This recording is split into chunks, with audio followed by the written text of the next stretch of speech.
কি রে, তোর এত বড় সাহস, তুই চিঙ্কু মাস্টারের গায়ে হাতে দেখা দাস? এই তুই জানিস আমি কেটা? I M A Chinku master, only 1%, powerful. এক থাপড়ে তোর দাঁত ভেঙে দিয়ে পারি। এ তুই চিনিস আমি কেটা? আমি কিন্তু কালো মাস্টারের ছোট ভাই। বেশি কথা করে হান্ডে নিয়ে আসমু। ওর কাছে কিন্তু অল টাইম মেশিন থাকে। কি তুই চিঙ্কু মাস্টারের ভয় দেস? এ যা দেয় যা দাঁড়া।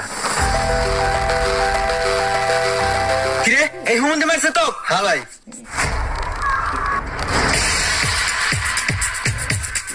ভাই ভাই আমি ভুল করে গেছি ভাই, আপনার মেশিন বাইরেন না ভাই, আমার গুলি করেন না।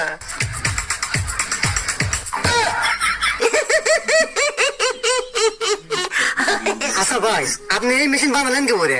হ্যাঁ রে ভাই, এতে একবারে সহজ। ওই যে কলার ডোঙ্গা আছে না, হ্যাঁ। ওই কলার ডোঙ্গা আর ওই শাল পালের ললিপপ পাইপ দিয়ে দুকা দিয়ে এদের টিগার বানাচ্ছে। ও বন্দুক হয়ে গেছে। হ্যাঁ। আচ্ছা ভাই, পুলিশ ধরে না? না হ্যাঁ, লাইসেন্স আছে।